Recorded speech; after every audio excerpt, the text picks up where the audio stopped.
he has a plan from the very, from our very inception. He had a plan for each one of us. One of the plans he had for Don Williams was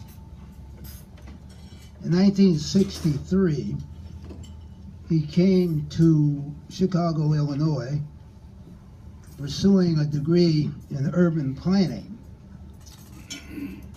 He needed one more course that was in physics, which he planned to get at Roosevelt University, and then move on to North Carolina and pursue the degree.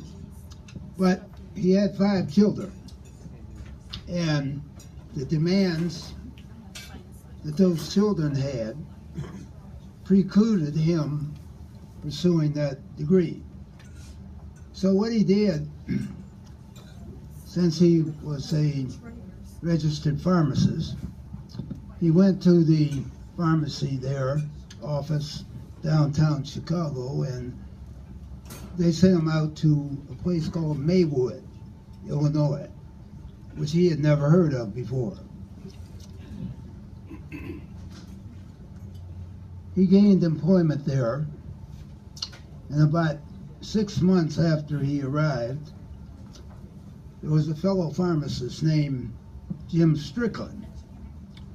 Strickland was very well known in the community, very active in the NAACP. Well, Don Williams had been president of the NAACP back in Pittsburgh, Pennsylvania.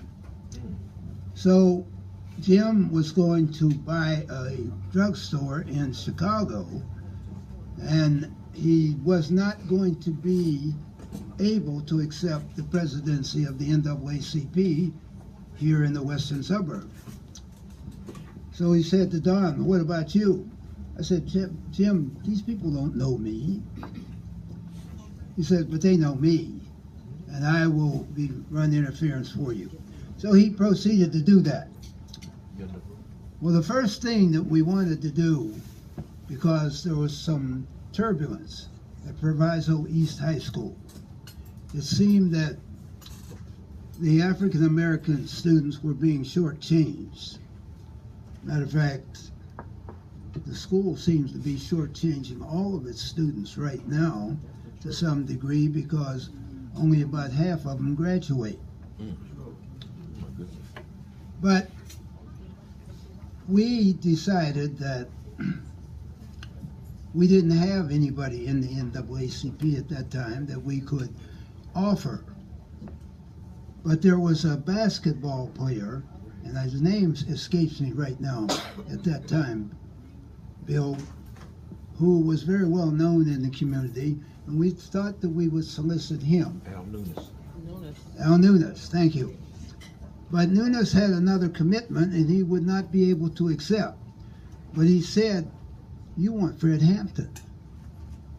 I said, "Well, we don't know anything about him." He said, "Well, he is very active in the school, and he is very active in the community among the young people. You want Fred Hampton." So Jim Strickland and I, we went and we recruited Fred Hampton. The rest is history. We had sit-ins, walk-ins, the whole 9 yards right here in Maywood. We were going to shut down the school, but those in authority said, "Look, let's work this out." And they did. Solutions were worked out, and resolution of some of the problems.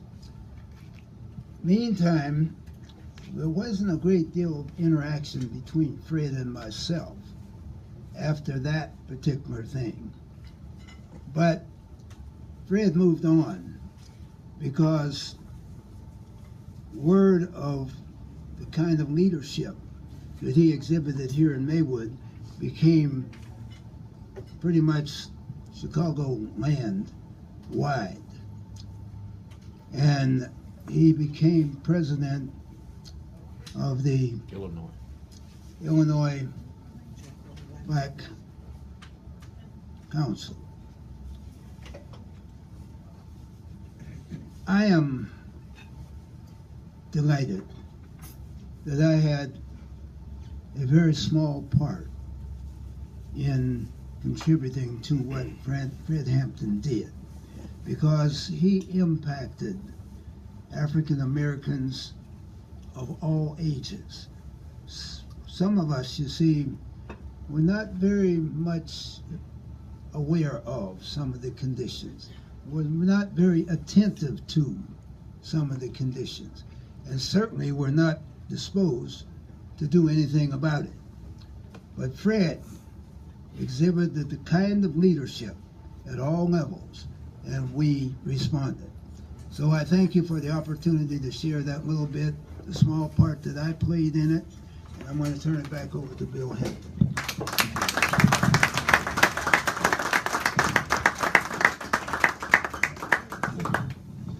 Excuse me, I'm going to call Billy Dunbar.